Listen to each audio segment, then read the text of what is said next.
James Schramko here. Welcome back to my podcast, and this is episode 1107, in which I'm going to be sharing with you an event that happened to me around about 30 years ago that completely changed my future. And today, I hope it can help yours.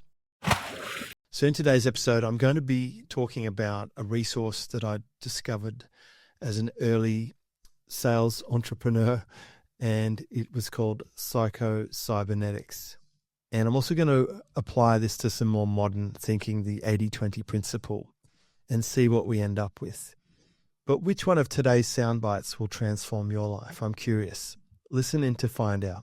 So Maxwell Maltz was a plastic surgeon, and he wondered why, after helping people change their appearance, they still weren't happy, and he realized it must be coming from within their mind. And his work is really a fundamental for the self-help industry. It's really, really old stuff, and almost all the modern self-help is built on some form of what came from Maxwell Maltz. And as much as I was uncertain whether I should make this episode, because it's tempting to think, well, everyone already knows this, or maybe this is going to be boring, I feel that I get enough people say, oh, that's interesting, or no, I haven't read that it's worth discussing. So apologies if you're already all over this. Maybe this isn't the episode for you. But even if you have, sometimes it's worth a recap, because I am always a little bit surprised when I start researching or preparing for a podcast, just how much of a profound impact things like this have had in my life. So back in about 1995, I was a 23-year-old salesperson, and I was about to become a father. And I sold a series of cars to this entrepreneur who used to attend personal development seminars. His name is Dennis. And he liked me. And he gave me a box set of cassettes, and one of them was Maxwell Maltz's Psycho-Cybernetics, with the full-on American accent and everything. And I would listen to this on repeat. And it taught me some of the frameworks that I've used throughout the rest of my career for the last 30 years. So I'm going to break down 10 insights from Psycho-Cybernetics. We'll just have a look at how we can polish them up a bit with the 80-20 rule to see if we can make them a bit simpler. And let's get into it. So the first insight is self-image. And your self-image shapes your reality. I've read it in other texts as well. Your outside world is a reflection of your inside world. That comes from Charles Hannell's Master Key System. But the person you look back at in the mirror is the person responsible for the life you're going to have, and you can actually change what's going on inside your mind.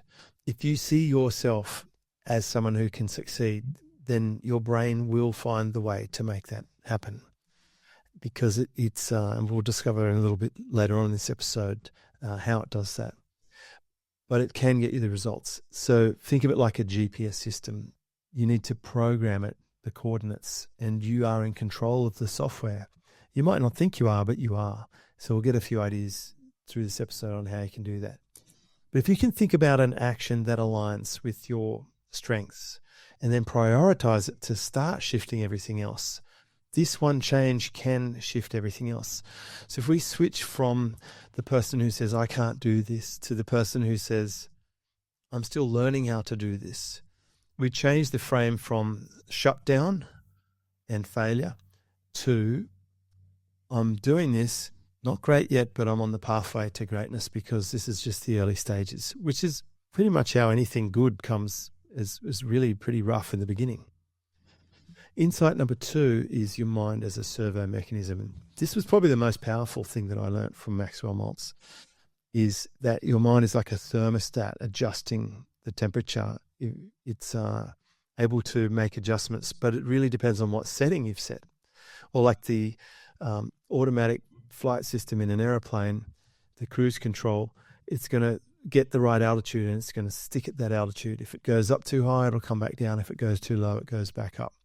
It's very important, therefore, what you set in there. What goals have you planted in there? If you grew up always hearing, we can't afford that, we're broke, you're not the type to go to university, you'll never be successful, then that can be some programming that may not be easily undone. But it can be. You can rewrite that software. You can override it with a new script, set a new coordinates, and let that GPS take over. So you got, apparently, according to Maltz, there's like the conscious part of the brain, the part that we're aware of things, and then the subconscious. And the subconscious is like the larger part that does a lot of the work.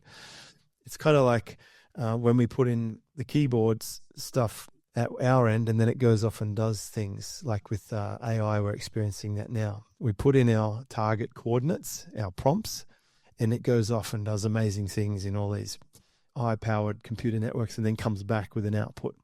We can't see that or even understand it. Well, I can't. I'm not an engineer. And that's how our brain works, apparently. Put in the good coordinates, get out the outputs. So be conscious to program your mind with the outputs you're interested in. Be very clear on that. Insight 3 is visualization and mental rehearsal. This is huge. I mean, we know athletes visualize. They put on those headphones and they imagine success. Maxwell Maltz, way back, like so many years ago, decades and decades ago, he was showing how if people visualized throwing darts at a dartboard or doing a basketball hoop, they could get way better results. So visualizing before you do something is key. I do this all the time. I used to do it when I went out to sell a car. I'd imagine being at the customer's house and what we're going to discuss, and I'd try and cover every possible scenario. And then when I'd get there, I'm not really surprised because I'd accounted for the potential way this could go. And I found myself in the moment being more confident and able. I also do it with surfing. If there's big waves and if I know what to expect before I get in that situation by visualizing it, then I'm in a better position not to panic and to be able to do what's needed to be done. So this is why athletes rehearse, but also non-athletes can do this. And apart from the visualization is the rehearsal, the mental rehearsal. And I'm really big on role-playing. Role-playing was something that transformed the success of the sales teams that I coached. We would practice as if we had customers with each other. We would role-play every morning, walk around a car, sell a car to different types of avatars, using frameworks, all the stuff we know now. I was doing this in the 90s and 2000s, right? Role-playing with frameworks over and over so that when you get in a real-life situation, you're ready. I mean, could you imagine a Navy SEAL being shoved in a boat and sent off on their first mission with no practice? It just wouldn't happen. So if you can visualize and if you can role-play, that's how you're going to improve. If you're a salesperson, then I encourage you, role-play with someone and also record calls and get the recordings and review them and refine them until you can improve it. This is why athletes win. So my challenge for you is spend 5 minutes a day visualizing the outcome you want and then go into the day and see if you can get it. Insight 4 is focus on the present. Look, if you surf or you ride a bike, a motorbike or a mountain bike or something on a trail, you know you have to be in the moment or you're in trouble. You have to be in that flow state. Every sense is dedicated to right now. If you can get into that flow state in your normal work, then that's great. I don't even sit at my computer or turn on the camera unless I know what I'm going to be doing and I put myself fully into it. The place could be burning down. I wouldn't even notice. Get that intense concentration. And I think I've certainly observed that some of that ability to concentrate is being lost on current generations. It's out the window. I'm very thankful that I grew up without a mobile phone because the attention span's getting shorter. People can't be in the moment. They're thinking about, firstly, they're thinking about old stuff. What happened to them? Woe is me. Why my life's a misery? All these bad things happen, therefore I can't be successful. The past is the past. It's gone. It can't come back. It happened. It happened because it had to happen. The evidence that it had to happen is that it did happen. And I think that's Adlerian philosophy. And that's so profound. If you can let go of it. Bad things happen to me too. You don't hear me whining about it a lot on the podcast. I could tell you things that would make you cry, right? And I love that saying about there's not a person on the planet you wouldn't love if you knew their whole story. Well, bad things happen to me, but I don't keep bringing them back into my present. I let them go and they're gone. And I'm focused on now. And if you keep focusing on the now, what will happen is you'll gradually build a better future because it's like laying foundation stones on top of foundation stones. And the future just automatically improves because your now is lifting it up. So stay present. And of course, when you're staying present, apply the 80-20 to it. Only stay present on the things that actually matter and don't worry about the things that don't matter. And then you've got less to do. Last year, my theme was less but better. This year, my theme is relax. Because I've just spent 2 months off overseas, 4 hours a week, maybe 4-hour work week. It is true, you can do it. And it just taught me so much that a lot of things you think matter don't matter. I've surfed for a month straight with pretty much 2 surfboards, and it made me realize I don't need all the boards I've got. I know what I appreciate more than ever when I came back. The gratitude list is just off the charts, like running fresh water that you can drink from a tap, hot water from a tap, amazing innovations like that. I really appreciate when they're there. Roads with no traffic and nice cars you can drive on them. I love that stuff. So try mindfulness, but just think about bringing your attention to now. Let go of the past. Don't worry so much about all your hopes for the future. Just think about, what can I do right this minute that's, of all the things I could do, what's the most effective thing? Insight 5 is replace negative feedback loops. They get put there from early. We can't afford this. You're not good at this, that sort of stuff. Negative thoughts just compound, and they're emphasizing the wrong 80%. Flip the script and think about, what are all the positive 20%? What are the good things that can propel you? What are the right things to be thinking about? You could spend all your time doom and glooming, doom scrolling and thinking about all the things that could go wrong, or you could spend the exact same time thinking about things that could go right and the positive things that you're working on. What are you excited about? What things have you done before that you'd like to do more of? What things did you do as a kid that you forgot to do and you stopped having fun? It is amazing to me when I do a diagnostic for a new mentor client at jamesschramko.com in my mentor program. Often the fun score is like 1 or 0 or 2, right? That's tragic. It is tragic, and we should fix that. I mean, look at failure as being progress towards a light bulb. So you don't have to keep getting stuck in this doom loop, this feedback loop of I'm a failure. No, you just found another way it doesn't work. You just made one more step towards success. If you're a salesperson, probably half the people you talk to will say no, but that's okay. Every no is one step closer to a yes. It's a numbers game in that scenario. Insight 6, identify high impact habits. So a checklist with habits is a good idea, and not all habits are created equal. I don't have that many habits, but the ones I have are good. I get good sleep. I eat well. I move. I focus on only working with amazing clients on things that I'm actually good at that can get them results. And I spend time with my family, and I like to surf. That's my sort of habit. I have a low stress lifestyle. I have a low pressure system. I can do this forever. And I'm finding those 20% of things are the fuel that drives my life. I don't need all the other crap. I don't need launches and bro scale marketing and closers and setters and big difficult campaigns or 1,000 business models. I don't have to go to events and beat my chest about how awesome I am. I'm not money driven. I'm lifestyle and freedom driven.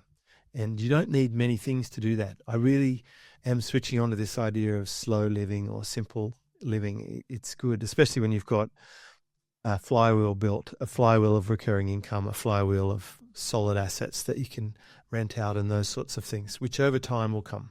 And remember, a lot of your best earning years will come later in life. So your action step will be to audit your daily routines and prioritize the habits that are going to get you that long-term flywheel and solid resource. Insight 7, reprogramming limiting beliefs. So if you could actually catch yourself thinking, because the words come out of your mouth and into your ears and start programming your brain, your beliefs can act as filters. So one of my mentors, the crazy one, he taught me question everything, and especially pandemic, government, Biden pardoning Fauci. These things I do question, right? My beliefs, I'm always questioning them, but they'll unlock your actions. If you can harness your beliefs and change your beliefs, then you can change your outcomes. And something that Vishen Lakhiani said at a Mind Valley event I went to once was very profound. He said that no matter what your religious belief is, you can experience the benefits of that belief, even if the religion wasn't true. And I'm not saying it is or isn't, because I don't know. But let's say you believe in something, you're a devout Christian or a devout Muslim, or you're a, I don't know, Scientologist, whatever. That's your belief system, it's like an alien abductee. They truly, truly believe they were abducted by aliens, and maybe they were, who's to say? But they believe it, and they will experience life off that belief system. If any of your belief systems are holding you back, then reframe it. If you get divorced but you're driven to drink, then you probably need to change that belief system. You don't need to drink to hide and smother that. Don't drink. Experience the pain and then move past it, perhaps. Lots of insights there. In insight number 8, the power of incremental change. Right? And things do happen slowly, but small improvements in key areas will make a big difference. You only have to know that if you weigh yourself on the scales over a long time, you can actually make progress, even though it goes up and down a lot during the day. I saw a post from my friend Zach Mason about this the other day. You could put on half a kilo or a kilo in a few days, back and forth, but over time you'll get a trend pattern. Same with if you're on a calorie deficit and you're trying not to be such a fat chubber, then you will actually lose weight over time. If you start reading material or getting on a newsletter source, you'll start learning a new topic over time. If you use AI tools and roll up your sleeves and get into it, over time, you'll start to have some expertise. So exponential growth comes from the first steps. But if you're not taking the first steps, you won't get that incremental change over time. And the reason I'm doing really good work now, it's just the several decades of putting in the gradual effort, putting in the effort, learning, experiencing, and that's what brings the advantage to me when I'm helping someone. Insight 9, leveraging your strengths. So just like imagine a performer on stage with a huge spotlight. Everyone's looking at them. That is the focus. And that's what we can do with our brain. We can leverage what you're really good at. And maybe you want to do an inventory of all the things you're good at and start focusing on that. I've got so many influences on this type of topic. Jay Abraham's last chapter in Getting Everything You Can Out of All You Got is literally a prescription to write down who you want to work for and then approach them. But if you list down your top strengths and think about how you want to use them. For me, I knew my top strengths are integrity, a solid fundamentals and business experience. I'm a good communicator and listener, and I'm rock steady, stable, and grounding for people. So when I bring that to the table, that's my strength, and that's how I've packaged my services around that and my partnerships, and that brings me the results. So what is it for you? It's probably different, and I deal with all types, like visionaries who are crazy good at something else, the YouTubers, creatives, ad campaign people, whatever it is, it doesn't matter. Just lean into it more and exclude other stuff. Insight 10 is reflect and realign, and this is something I'm doing more and more of the less and less I do of other stuff. Most of my week is reflection. And it sounds so zen and hippie, even coming out of my mouth into my ears, but that's what I've become through my belief system, through my habits, through my servo mechanism, through my visualization. I've become a calm, well-paced, steady player.